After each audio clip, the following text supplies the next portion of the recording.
मिल रहा है, बिल्कुल ऐसे ही है। तो उनको तो फ़ायदा है, पब्लिक को तो। लेकिन अगर ये मॉडल ही ना हो कि प्लॉट के ऊपर हम सट्टाबाजी करें या ट्रेडिंग करें या इन्वेस्टमेंट करें ज़मीन के ऊपर, तो हाउसिंग के ऊपर अगर हमारा फोकस हो, तो जब कट्ठी बल्क में ज़मीन कोई प्रोजेक्ट लेगा तो सस्ती रहेगी, उसके ऊपर घर बनेंगे बल्क में सस्ते बनेंगे, लोगों को सस्ती हाउसिंग मिलेगी। तो लेकिन हो ये रहा है कि रियल एस्टेट के नाम पे हाउसिंग सेक्टर को भी, कंस्ट्रक्शन को भी हम विक्टिमाइज़ कर रहे हैं। उसमें फैसिलिटेशन नहीं है, उसमें टैक्सेस में वो नहीं है, मतलब बेल आउट नहीं है या कम ज़्यादा हो गए हैं ना।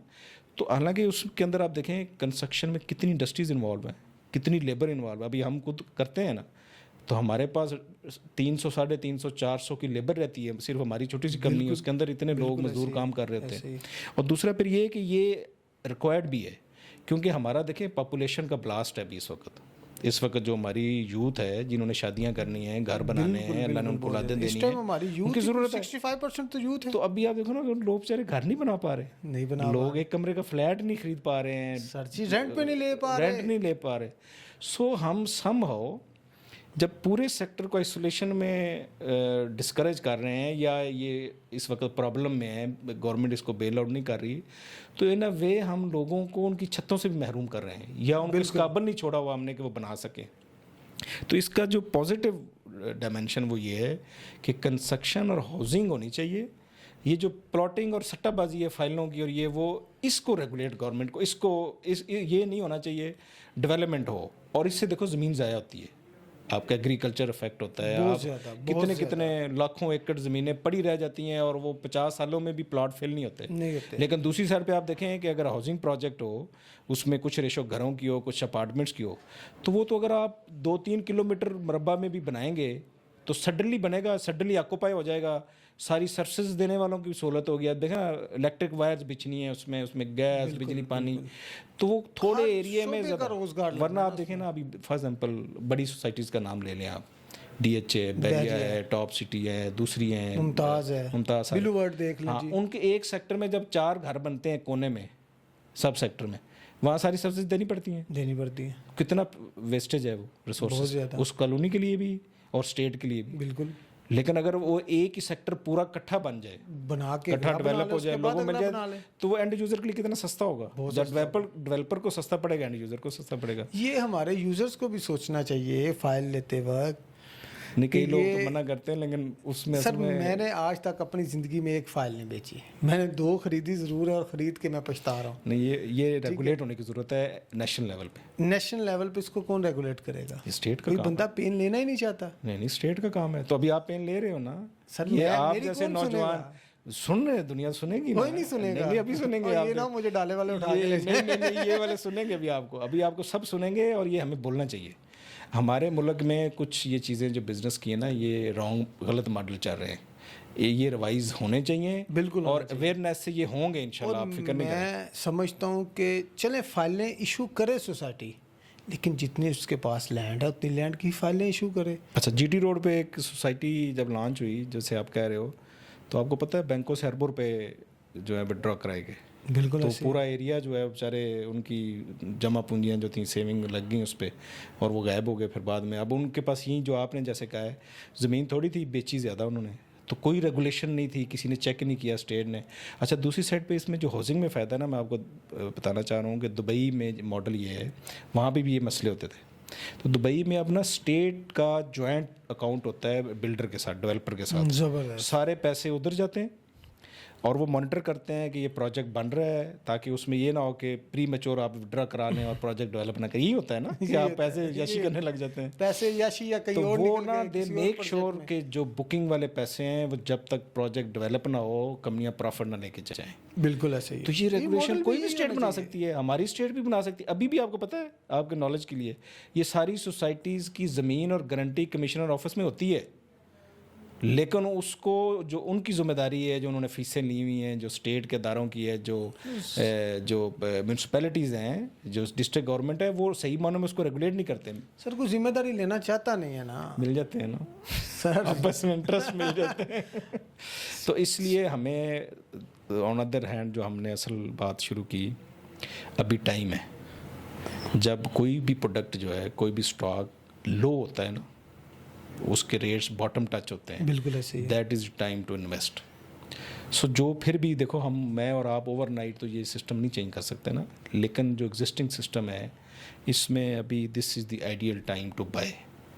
میں تو یہی ریکمینڈ کرتا ہوں دوستوں کو, ہمیشہ یہی کہتا ہوں, اسی بات پہ زور دیتا ہوں کہ یہ جو ٹائم ہے نا, یہ ٹائم یہ انویسٹمنٹ کا ٹائم ہے. تو یہ ٹیک ہوم میسج یہ ہے 6 ماہ بعد, سال بعد, جب بھی یہ بوم آنا ہے نا, آپ جو جس کی 1 کروڑ پہ انویسٹمنٹ, اور وہ جو اس کی یاد ہے آپ کو پرانے لوگوں نے جو کہا تھا یار ادھر لے لیں دینا تو بڑا فائدہ, یہ لوگوں نے اب دوبارہ لاہور والوں نے کہنا ہے کہ یار ادھر خریدے ہوتا ہے نا جدو سستا سی, بالکل تو بڑا فائدہ ہوتا. تو یہ اب وہ ٹائم ہے کہ سستا اور خریدنے والا, انویسٹمنٹ کرنے والا ٹائم ہے.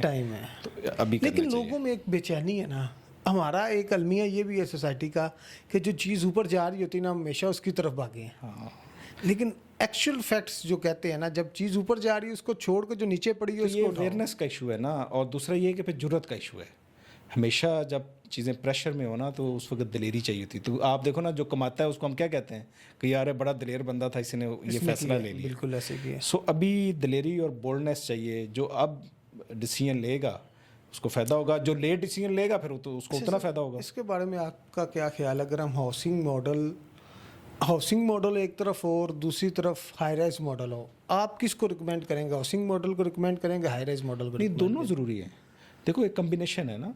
اب وقت ایسا آ رہا ہے نا کہ جو ہمارے نئی یوتھ ہے, نئی جنریشن ہے, ان کی سیلریز کا, ان کی اکنامک سچویشن ایسی ہے, اور دوسرا یہ کہ کاسٹ آف لیونگ گھروں میں, ہاؤسنگ میں زیادہ ہو جاتی ہے نا. بالکل. تو یہ ہر بندے کی اپنی اپنی اکنامک سچویشن کے مطابق ہاؤسنگ اور ہائی رائز دونوں امپورٹنٹ ہے, دونوں کی ریکوائرمنٹ ہے, دونوں ایک بیلنس میں, ڈیمانڈ اینڈ سپلائی میں چلنا چاہیے. لیکن ہمارے یہاں کہ یہ بھی المیہ ہے کہ جس کو آگے ہم ہائی رائز کا کہتے ہیں نا, اس کو نیگیٹو لے جاتا ہے, یہ پتہ نہیں پارٹیز کے لیے ہے یا کس لیے. نہیں وہ ہم اچھا, اس چیز کو لوگوں کو سمجھنا چاہیے. دبئی کا ماڈل اٹھا کے دیکھ لیں. اچھا وہ ہمارے یہاں نا تھوڑا سا ہائی رائز ماڈل, ہاں نہیں تھوڑا سا ہمارے یہاں نا یہ سوشل ایک نا پرسیپشن بھی ہے کہ فلیٹ میں غریب آدمی رہتا ہے. نہیں, غریب آدمی ایون گاؤں والے سے بھی آپ پوچھیں نا تو کہتے ہیں اپنی زمین نہیں ہے. لوگ یہ کہتے ہیں, گاؤں والا بھی کہہ رہا ہوں, کہتا ہے یار میں بے شک میرا کچا کوٹھ ہے لیکن میری زمین اپنی ہے یار. تو وہ یہ لوگوں کو نا اس کی اویئرنیس نہیں ہے. بالکل, کہ آپ اس کے بھی اونر ہوتے ہیں, اس کا بھی ایک نظام ہے, وہ زمین بھی کامن ہے سارے اپنے نام پہ. اور دوسرا پھر یہ ہے کہ ہم ہائی رائز دنیا اس کو انجوائے کرتی ہے, بالکل ایسے پولوشن فری ہو جاتے ہیں. اب جتنا اوپر, ابھی آپ دیکھیں نا ہمارے گراؤنڈ فلور کتنا پاپولر ہے, پوری دنیا ٹاپ پہ رہتی ہے, پینٹ ہاؤس ٹاپ پہ بنتے ہیں. ایسے ہی ہے. ٹھیک ہے, تو یہ نا سوسائٹی کی اپنی اپنی پرسیپشن ہے. ایک اور مزے کی بات آپ کو بتاتا ہوں, ہماری آڈینس کے لیے بھی, ہمارے یہاں ایک اور بھی بڑا مسکنسیپٹ ہے اور چیز, جو ہم کارنر پلاٹ فیسنگ پارک, ٹھیک ہے, مین روڈ پہ جو پلاٹ ہے, ہم اس کو بڑا اچھا سمجھتے ہیں اور بڑا مہنگا بکتا ہے. حالانکہ دنیا میں دیکھا جائے نا, وہ کونا ڈھونڈتے ہیں, وہ کونا ڈھونڈتے ہیں, سرینٹی ڈھونڈتے ہیں تاکہ وہ ایک تو شور نہ ہو, اور رش سے ہم دور رہیں. اور ہمارے یہاں کارنر 10% مہنگا ہوتا ہے. پنڈی میں نا یہ چند ایک نوجوان جینیئر سے میں نے یہ چیز سیکھی ہے, ہر جگہ سے سیکھنی چاہیے. بالکل. وہ پنجاب گورنمنٹ کا پروجیکٹ ہے, نام میں نہیں لیتا. ان سے میں نے پوچھا کہ یار یہ آپ نے روڈ کے پاس چھوٹے پلاٹ رکھے ہوئے ہیں اور کمرشل رکھے ہوئے ہیں, تو فرنٹ پہ تو لوگ 2 کنال اور کنال, ان کا نہیں سر اس طرح نہیں ہے. یہ جو چھوٹے پلاٹ والے لوگ ہیں, نارملی یہ بیچاروں نے پبلک ٹرانسپورٹ یوز کرنی ہوتی ہے, تو ان کو روڈ کی سہولت ہے, پھر ادھر رش ہوگا, کمرشل کا رش ہوگا. تو ہم نے درمیان میں انہوں نے ایک نالے کی باؤنڈری تھی, تو نالے کی دوسری طرف کنال, 2 کنال والے فارم ہاؤس ہیں. سر جس کی گاڑی ہے وہ گیٹ سے داخل ہو, شاپنگ بھی کرے, سارا کام بھی کرے, اور وہ رش سے گزر کے سکون والی جگہ پہ جا کے اپنے گھر میں رہے. تو یہ جو آپ نے بات کی ہے نا, یہ ہونا چاہیے, پرسکون رہنا چاہیے. یہ دیکھو انہوں نے, ان انجینئرز نے, یا وہ بھی تو سوچ رکھتے تھے نا, بالکل, تو انہوں نے اس طرح ارینج کیا. لیکن کئی سوسائٹی جیسے آپ کہہ رہے ہو, وہ این مین روڈ کے اوپر 2 کنال کا پلاٹ, کنال 5 مرلے کے ہوں گے, تو امیر لوگ سارا دن پاں سنتے رہتے ہیں. Sir thank you so much. Player talking. انشاءاللہ امید ہے کہ ہماری آڈینس سے سیکھیں گے, اور ہم انشاءاللہ یہ مزید پروگرام بھی کریں گے, اور ہمارے آڈینس کے جو ہمارے دوست احباب ہیں ان کے ہم کویشچن بھی اس میں لایا کریں گے انشاءاللہ. جب وہ اس پہ کمنٹس دیں گے نا, تو ان کے کویشچنس کے بھی آپ انشاءاللہ اس پہ ریسرچ کریں گے اور لوگوں کو اپڈیٹ کریں گے. جی, ہمارے ساتھ موجود تھے الفت بھائی, آپ نے ان کی گپ شپ سنی. امید ہے کہ آپ کو پسند آئی ہوگی. مور ایسی انفارمیٹیو ویڈیوز کے لیے ہمارے چینل کو سبسکرائب اور لائک کرنا نہ بھولیے گا. تھینک یو, اللہ حافظ.